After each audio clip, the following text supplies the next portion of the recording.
Greetings and good afternoon. I'm Tim Healy. I'm a marketer and curator of Little Grey Cells, which is the UK's premier senior marketer meetup. So please do check us out, littlegreycells.com. But we're not here to talk about that today. We're here to talk travel. So travel is often really underrepresented at events like this, and so I'm delighted to have Jay Hopkins, Marketing Director at Explore, and Richard Davila from Club Med with me here at MadFest. Welcome. So let's get into it. Could you each tell me about how your USPs have influenced your branding and marketing positioning? Go for it. Shall I start?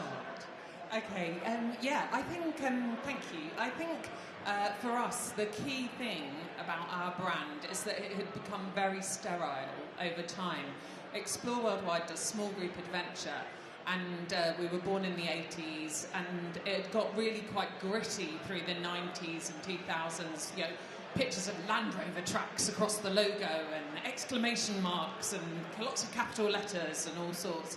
And then in the 2000s, someone had said, oh, we need to clean that up because actually our demographic are all kind of, you know, middle income, middle class, and are not expecting Land Rover tracks. So it all got cleaned up, but just cleaned with the same logo behind. So it ended up with Explore in red, capitals with an exclamation mark, which looked rather like explosive, but then everything else white around it, no personality. And we're really about people. Small groups are about travelling with like-minded people. We use local leaders, stay in locally owned accommodation, talk to the local community and make sure that our money goes into the local community. And it had no personality. So we rebranded. We had a full start trying to find an agency who we didn't feel like we found an agency who got us. And we did a rebrand internally. I've got an amazing designer in my team, and we all input, and we felt we added heaps of personality and humour to the brand, and particularly the tone of voice. We put a lot of emphasis on the tone of voice. And the most interesting thing was we'd written values as a team previously, because I'd come into 5 values that I can't even remember what they were. No one could remember. They were kind of like integrity, truth, all the things that it could apply to anything. And we wrote a values statement that really felt like it was us. And then as a marketing team, we wrote ethical marketing guidelines that really felt like they were us. And so we put together a web page explaining how we'd rebranded. We'd actually gone back to an old strapline, don't just travel, explore. See what we did there.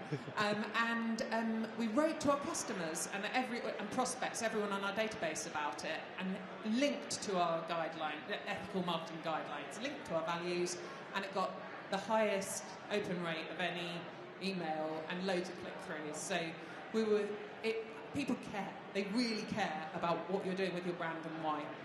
Amazing. And Richard, how about you? Yes, so Club Med has been in travel for nearly 75 years. If many people don't know, Club Med invented the all-inclusive concept back in 1950. It also invented the Kids Club back in 1960s. So those two things, which are now endemic across many, many travel brands and suppliers, it's something that we're keen to emphasize, re-educate again. Because since that time, we know that the all-inclusive concept has changed, has been diluted by so many suppliers and competitors. So we're very keen to remind our audience, but also prospects, of what we offer. So what Club Med offers is the complete all-inclusive, where you get all your activities included in your package. You get kids care included in your package as well, which are, for us, families, which is Kids Club, and activities, and of course, premium food and drink.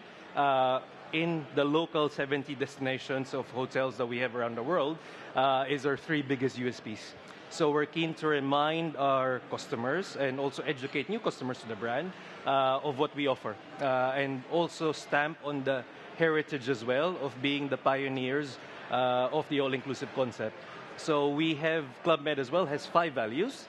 So Pioneer is one of them. So 20 years ago, then these are the 5 values going back all the way since 1950. 20 years ago, the company took a look at the values if it needed rewriting. It just needed the reworking of the speech, but they remain the core values as of today. So Pioneer, pioneering spirit, inventor of the all-inclusive concept and Kids Club, So we have to pioneer again in terms of what that offering is to today's audience. So for example, on the activity side, we have brought paddle, which is a new sport, not a new sport, but has recently resurfaced. So it's now rolling out across quite a lot of our resorts around the world. So trying to innovate the offering as well for what kids care is to the kids clubs and have that consistency across our 70 resorts. So people's behavior and buying behavior do change. Their kids' behavior do change. So kids club today is very different from what it was 10, 15 years ago. They need stimulus, they need education, they need to learn, but they also need to still be reminded what Kids Club is, which is socializing across many different nationalities who come to the resorts from all over. The other value as well that I want to talk about is multiculturality. So in each of our resorts, we have about 20 nationalities and maintain a minimum, about 40-50% of the local populace. So that really translates into the offering to the audience who come to our resort. So they really feel that multiculturality aspect, but also they get to interact as well as a guest to all the other families, but also to the people who take care of them on holiday.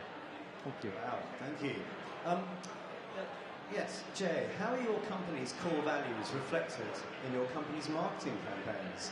And how has this affected customer perception and loyalty? We have a rule that 20% of our marketing talks about our sustainability. We do get haters. We get plenty of haters. We get lots of people who write to us going, oh, banging on again about how you're trying to do things that are good for the environment. And we also get, I think the real thing we do is we make sure we stand up for things that we really believe in, and I think people notice that. I mean, there are things people don't notice at all, but we know about. So we've been offered really good speaking opportunities on media, which we know is a platform for hate speech, and we just say no. And that hurts as a marketer, because particularly when you know it's a really good, potentially a good platform, maybe it's a good show, but on a media owner I don't want to be involved with. Writing those ethical marketing guidelines with my team meant that we're all held to account on things like that.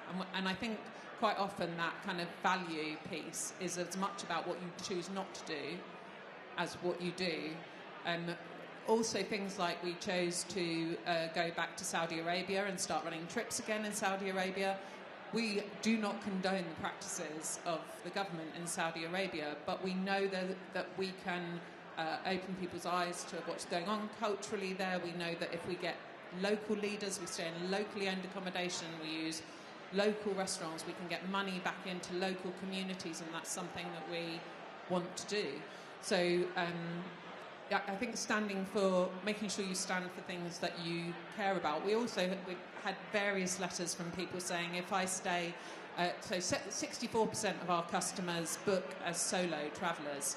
And if you choose to, you can share with someone else of the same gender, or you can book a solo room. And every so often we get a message from someone saying, well, if I choose to share a room, how can you be certain that I'll be sharing with someone who was born the same gender as me, given the same gender at birth as I was? And we write back and say, we're not going to ask people to evidence what gender they were given at birth before we let them share a room. That's a risk you'll have to take, and if you're not happy with it, book your own single room.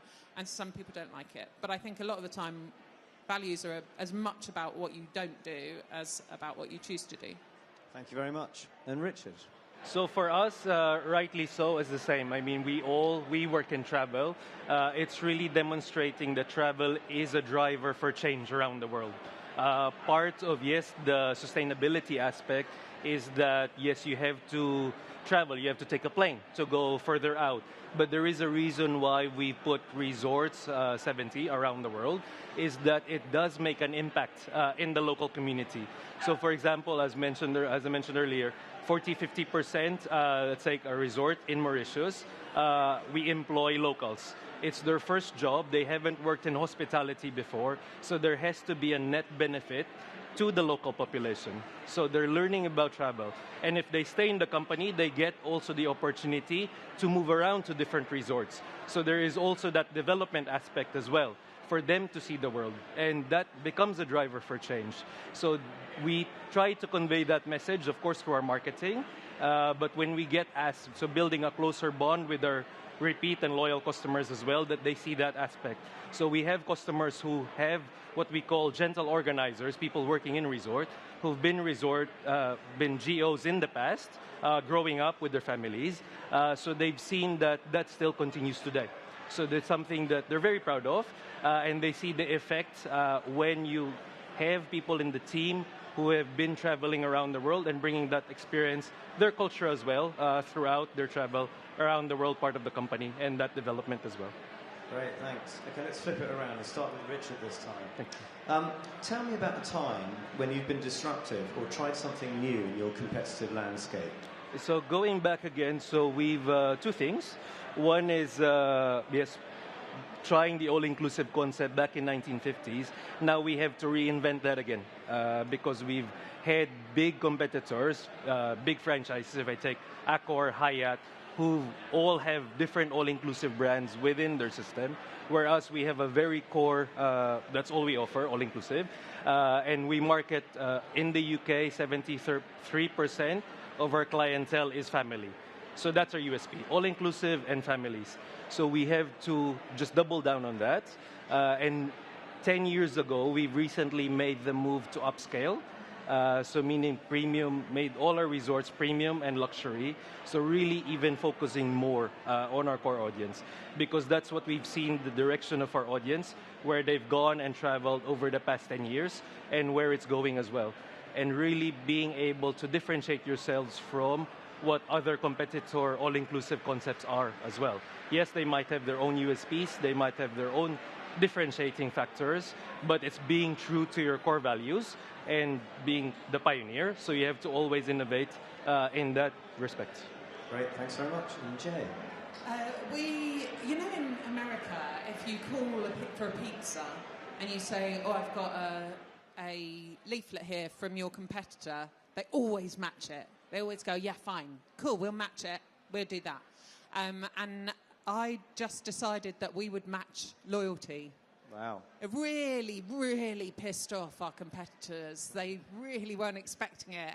It's something, you know, travel is a nice industry, right? And we are generally nice to each other. And we are, I mean, I'm very lucky we work in a very good bit of travel industry with brilliant people. But I also really care about whether we make money, and I want their customers.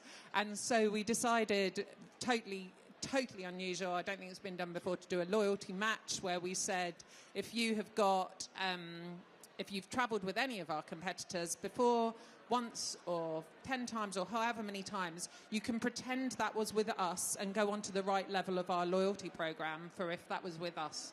Just give us some evidence. I mean, we're pretty lax about the evidence we accepted. I just wanted their customers. But yeah, I think that was a pretty disruptive thing to do. But yeah, I liked it. It got us lots of customers. And our call people on the phones love it. They love it when someone says, oh, I've never travelled with you before. And they go, oh, who have you travelled with? And they tell them, they go, oh, well, then you could get straight onto our loyalty program. They love it as a close as well, so it's a really good one. Fantastic. Well, thank you both for your insightful factoids on how you're cutting through with your marketing. We've got time for one last question.